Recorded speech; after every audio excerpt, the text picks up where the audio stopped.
eu tenho recebido muitas perguntas sobre a questão de por que eu devo superar os meus medos, né? Então eu quero falar um pouquinho hoje para você, que você ainda que não tenha entendido o porquê que é tão importante e da onde que vem essa cerne, essa ideia de os medos serem grandes bloqueadores da nossa energia vital e fazer com que a gente fique assim, sempre paradas, né, sem conseguir sair de um sítio.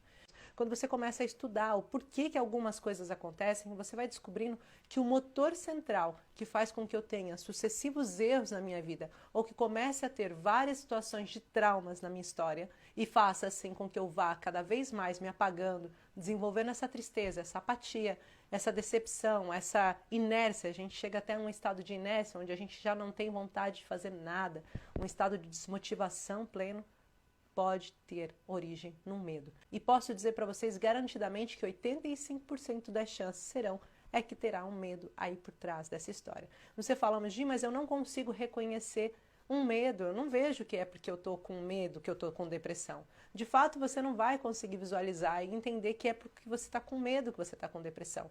Porque isso é uma alavanca da sua mente subconsciente. E a sua mente subconsciente é aquilo que você não consegue entender e compreender. Ela acontece de uma forma inata, inerente aos seus pensamentos. Nesse mesmo momento, enquanto eu estou falando com você, a minha mente subconsciente está projetando imensas histórias, em imensos momentos, está passando um flashback na minha cabeça.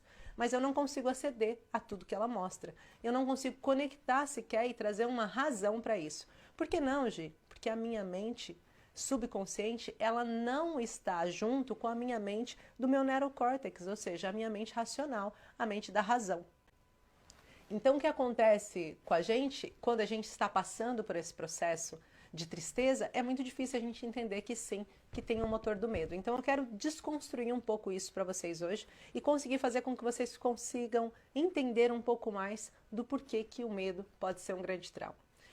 Quando eu comecei a estudar neurociência, quando eu comecei a pesquisar isso, eu comecei a pensar que talvez podia ter alguma razão mental que fizesse com que eu estivesse numa situação que eu estava descontente e continuava nessa situação.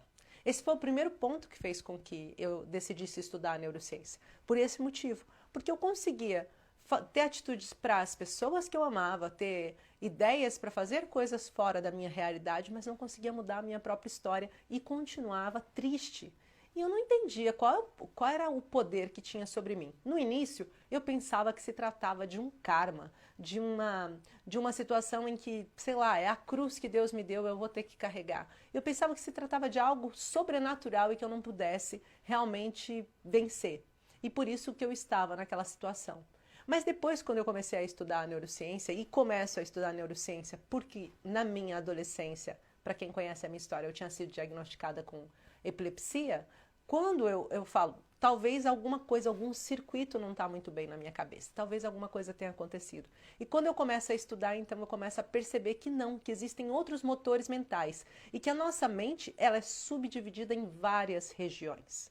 Ela é subdividida em vários momentos, em vários espaços. E nesses espaços, alguns espaços têm muita importância na nossa vida e outros espaços têm uma menor importância. Então, quando você é uma pessoa muito impulsiva, você tem tendência a usar mais o seu sistema límbico, porque você é impulsiva, então você age por instintos.